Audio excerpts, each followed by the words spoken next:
all the books I read in November. I want to see if I can find cozy Christmas stories to read. Dreaming when you're blue, the kind of wisdom I really need today. Do we think we could recruit enough friends into this family in time for Christmas?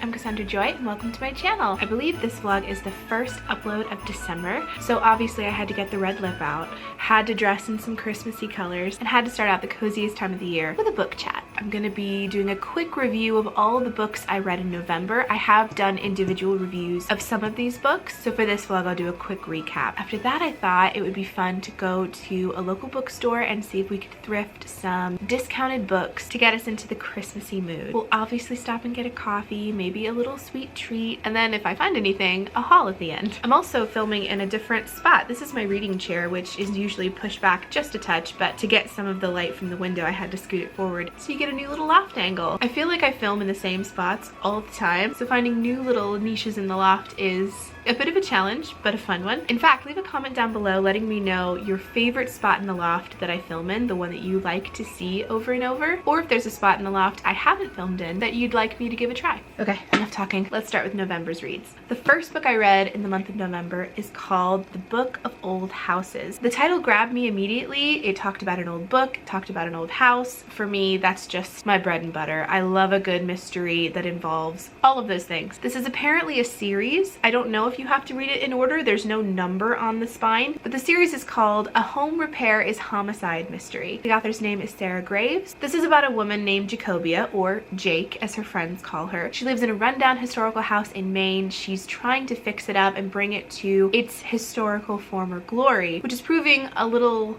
more challenging than she expected. She expected it to be challenging. She didn't expect it to be an entire clawfoot porcelain bathtub sliding down the banister of the stairwell challenging. I really enjoyed the sass and sarcasm of Jake. Anytime it was written in her perspective, I found myself not wanting to put it down, but then it would change to the perspective of another character who I don't think is a regular in the series. I think he's just sort of a character that sparks the chain of events that end up happening. Anytime it was written in his perspective, I found myself putting the book down more and more. I will say the ending was a shocker. I don't know about you, but I feel like I have a pretty good sixth sense when it comes to bad guys in mysteries. This bad guy took me by complete surprise. I was shocked when I got to that chapter and I was racing to the end trying to find out what happens because Jake was in trouble and I didn't know how she was gonna get out of it. By the end, I was glad I read it. The next book I read in November was called Darling Girl. This is by Liz Mikowski. I do have a written review on my Instagram about this one, and I also went into an in-depth review of this in another vlog, and I'll put the thumbnails to that right here for you. If you don't know by now, I love Peter Pan, have done since I was little, and I'm just a sucker for a good Peter Pan retelling. In this book, Peter Pan is the bad guy. I went in completely blind with only that knowledge clutched in my hand and was very curious to see how the author would twist a tale that I knew by heart and make it different, make it unique, make it interesting. This was a great read. There are one or two heavy things in it that I wouldn't have expected, but it did help me get my head around Peter being the bad guy. No slow parts at all. I burned through this in a day and a half, and it's not a small book. I feel like the original Peter Pan was definitely made for children, and this retelling is for grown-ups. Very, very good. The next book I read in November is called The Book of Lost Things. Also done a written review on my Instagram about this book, including an in-depth review on a vlog as well. It's a fairy tale for grown-ups. If the Chronicles of Narnia was made out of cotton candy, this is the poison-laced sugar version. This is an amazing book, but a very, very, very heavy one. I don't want to spoil anything, but I also don't want anyone going into this with the false assumption that it's going to be a light, cozy, fuzzy, fantastical read. It makes the Grimm brothers look like amateurs. This book is by John Connolly, and I will say the loss of innocence is definitely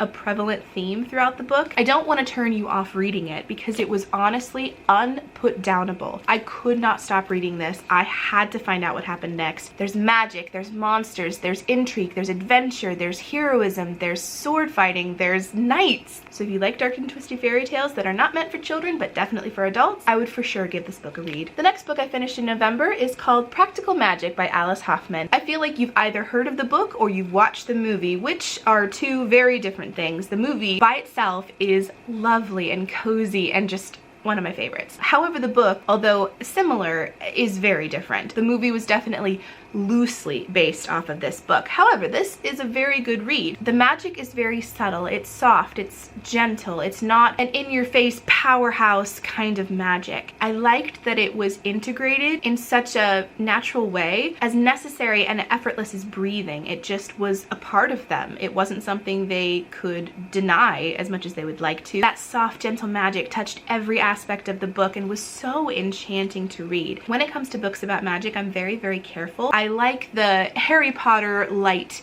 kind of magic. I don't like anything that feels too real, too demonic, and I don't like any of that. This, however, was more of that light, airy kind of magic. Every single character in this book goes through tremendous growth by one means or another. There are a few heavier aspects to this. I wouldn't call it a spicy book, but it's definitely not spicy, if that makes sense. Not for kids, let's go with that. This was the perfect cozy book to end autumn with, and I'm very glad I read it. The last book I finished in November, I don't have a copy of, but I'll put the cover right here. It's called A Court of Mist and Fury by Sarah J. Maas. I've read the first book quite a while ago. I started reading this book immediately after finishing the first and was not ready. After all the emotional things that happened at the end of the first book, I wasn't emotionally ready to continue the story, so I took a break and then repicked it up in audiobook form on the Libby app and burned through it. I'm so glad I waited. I'm so glad I waited until I was ready to read it again. I liked this second book far more than the first book. Again, it has to do with that human tumbles into an enchanted magical world. In this case, it has to do with the fae folk, not the little Tinkerbell-like fairies that you're used to knowing about. These are fully formed, humanoid,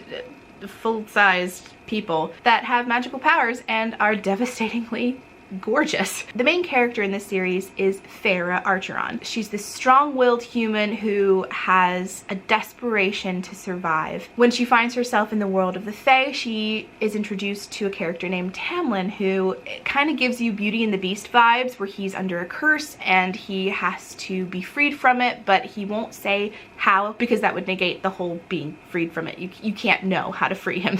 Very inconvenient. And I knew before I read the second book that Tamlin would become the bad guy, and that's all I knew. All throughout reading the first book, I honestly couldn't understand how the author would make me hate him. It's Farah's first big love. She goes through a lot, and that is an understatement, to fight for this love. And I think that's why I waited, because I just wasn't ready to see Tamlin as a bad guy. But oh, does he become one. Whew, I despised him by the end. You're also introduced to a character named Reese. He's a very bad boy persona, and I don't know about you, but I love a good enemies to lovers trope. It's just one of my favorites. I don't know why. It probably has something to do with the bad boy allure, I'm not gonna lie. And you get that in spades in A Court of Mist and Fury. So if you haven't read this series, highly recommend. But I will say, the spice warning is red hot pepper. If that bothers you, maybe give it a skip. But beyond that, the story is epic and magical and wonderful, and I highly recommend it. And those are all the books I read through the month of November. If you are an avid reader as well, please comment down below all the books that you read through this month. And if they sound cool, I might add them to my TBR list. I just noticed that all of these books, including A Court of Mist and Fury, are all blue and black themed. That was a complete accident. I don't know how that happened. Oops.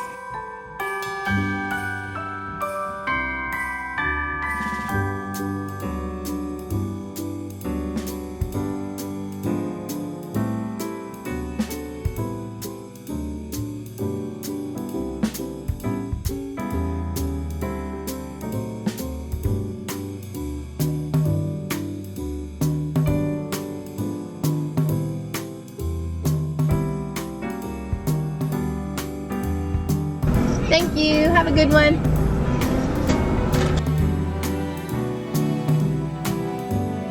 Vintage Christmas music is playing. It's very chilly. I've got a coffee in hand, peppermint mocha, befitting of the season, and I'm about to go to a Roundup Books to look for some books to add to my TBR list.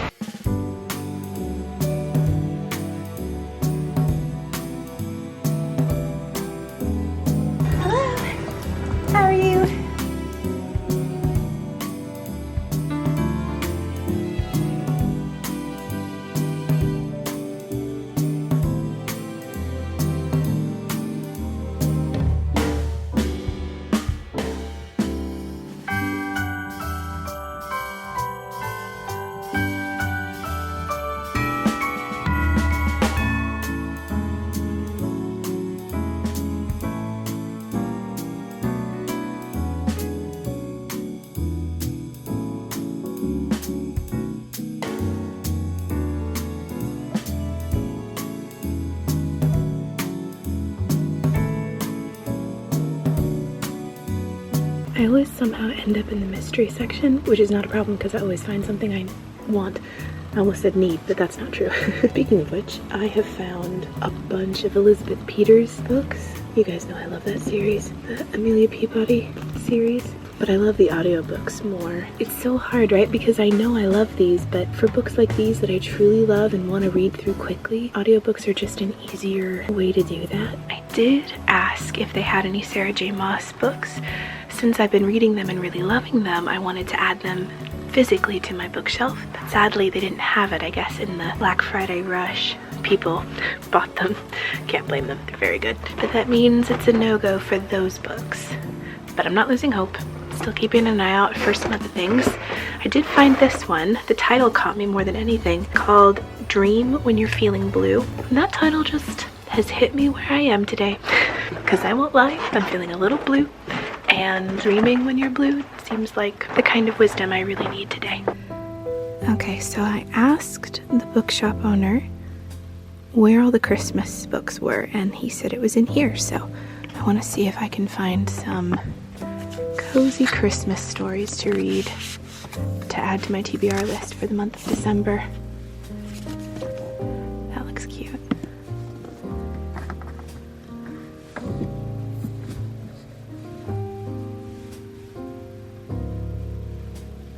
This book has a character with the same name as someone I went to high school with, Kylie Gray. That was her first name and her middle name. I don't remember her last name, but I do think I'm gonna buy that book, not because it has an old classmate's name, but because it sounds really good. Norman Rockwell's Christmas book. I'm in trouble. Only $8. You guys know I love Norman Rockwell. My grandma used to collect his collector's plates when she was alive, so his art holds a special place in my heart.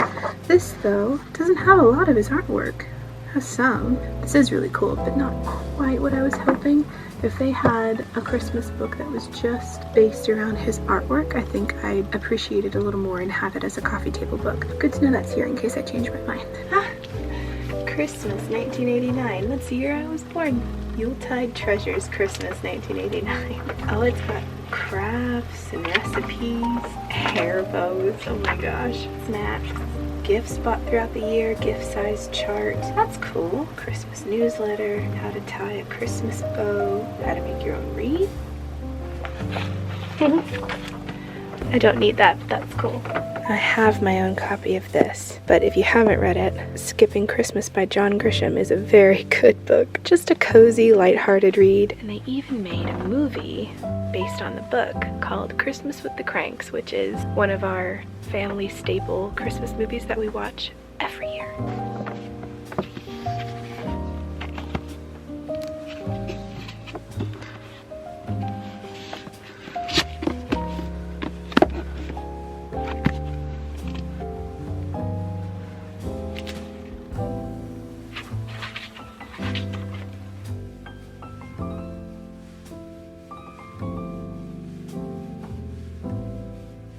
Just descended the perilous steep stairs because this is the treasure trove of vinyl records, and I want to see if I can find any Christmas ones.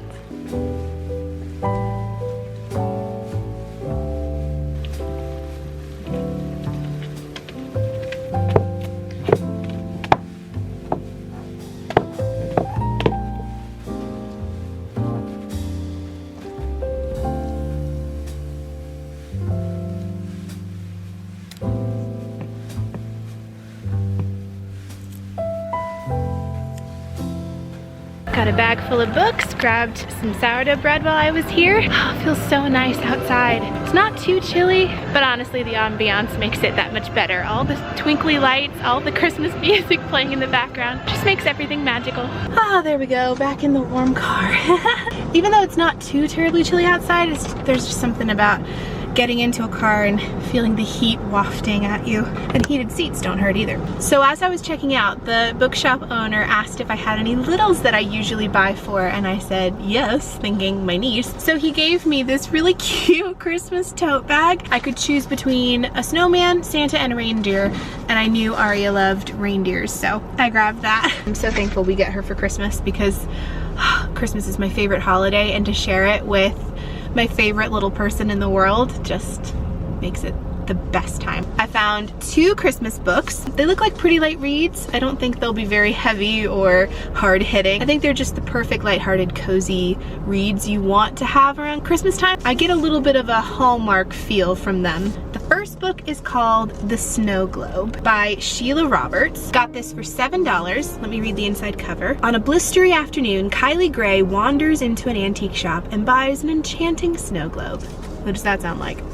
Me. There's a story behind that snow globe, the antique dealer tells her. The original owner, he explains, was a German toy maker who lost his wife and son right before Christmas. When the grieving widower received the handcrafted snow globe as a Christmas gift, he saw the image of a beautiful woman beneath the glass. A woman who would come into his life, mend his broken heart, and bring him back to the world of the living. The dealer also tells Kylie that the snow globe has passed from generation to generation, somehow always landing in the hands of a person in special need of a Christmas miracle. Kylie could use a miracle herself. Maybe this Christmas the snow globe can bring her a new love. A hopeful shake leads her on an adventure that makes a believer out of her. When Kylie shares the story of the snow globe with her best friends, 2 women with problems of their own, they don't believe it. But they're about to discover that at Christmas time, sometimes the impossible becomes possible, and miracles really do come true. Ever since I watched The Santa Claus, the original first Santa Claus with Tim Allen, I've loved snow globes. I've always thought the one in the movie was the most magical snow globe ever, and I've been enamored with them ever since. I think that's what drew me to this book. I love a good Christmas story, a Hallmark happy ending. I mean, I assume this is a happy ending, just based on the fact that it's not very big, with a little dash of holiday magic thrown in. It just sounds like the perfect cozy read, so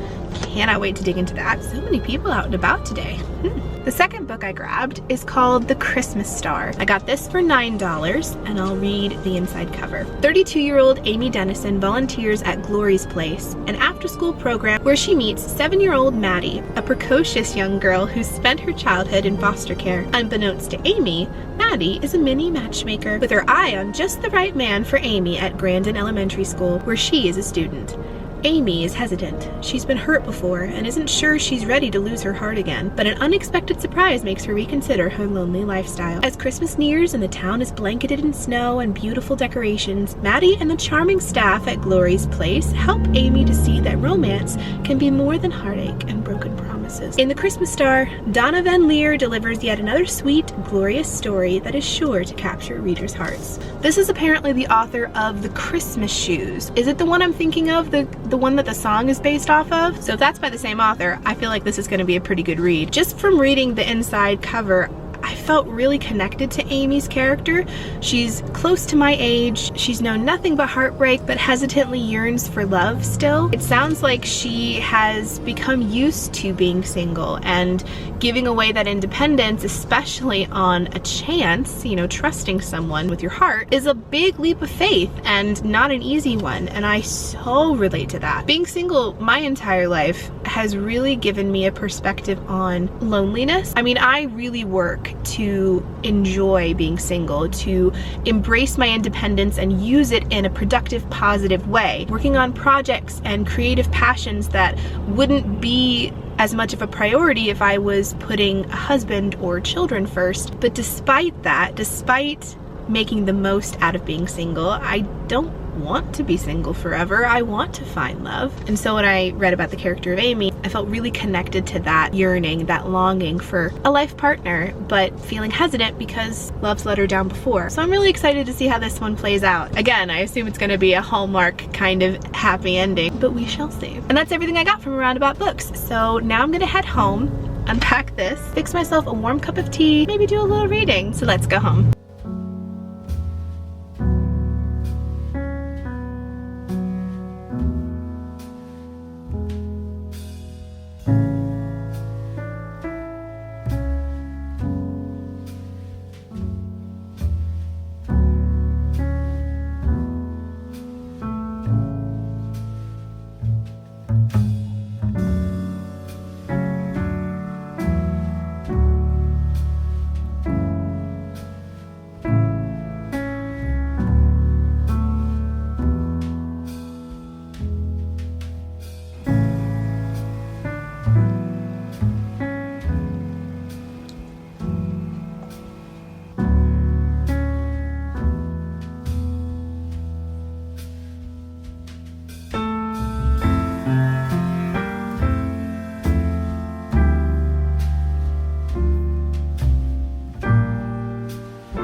loves, it's a little while later. It's around 5:30 in the evening. It's already getting dark, which just kills me. This is one of the many things I don't like about the winter months, is that it gets so dark so fast. It feels like you've lost so much of your day. But I have been making the most of my time. I did a little bit of reading of my new Christmas book purchase, and I also worked on a couple chapters of my Night Sky project, which, if you're new here and don't know, is the book that I'm trying to get published. I have a personal goal of trying to get this round of edits done by Christmas. I just did a count and I have about 15 chapters left to edit, which doesn't sound like a lot, but this last chunk of the book is where the too many words problem comes into play. This is the climactic part of the book, not just the heroes and villains facing each other, but I have to tie up a lot of loose ends by the end, and then the very last chapter, the epilogue, gives you a really nice cliffhanger to lead you into the second book. Oh yeah, if you didn't know that, my Night Sky project is hopefully gonna be a series. It's the start of December.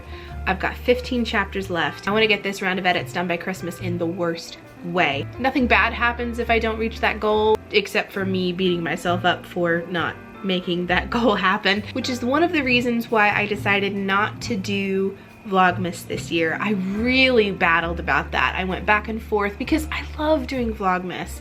It makes me so happy. Well, my version of Vlogmas anyway. I would do 3 uploads a week instead of 2, but it was between Vlogmas and making my book a priority, and I've put YouTube before my book way too many times, so I thought this year I'm just gonna skip Vlogmas. However, I know a lot of people do something called Vloon, which is vlogging every day in June. There's lots of options. I don't have to wait till Christmas to vlog more. But in case any of you were wondering why I'm not participating in Vlogmas this year, it's because I want to prioritize my Night Sky project. However, that being said, there will be plenty of Christmassy content for you throughout the month of December. Don't you worry. I have so many things planned that I'd like to film. Some of that may even bleed into January, prolonging the holiday cheer, which I feel like nobody will have a problem with, but I thought I'd let you in on my channel plans, including the little announcement that this little corner of the internet has officially reached 970 subscribers, which means I only need 30 more people to join this little family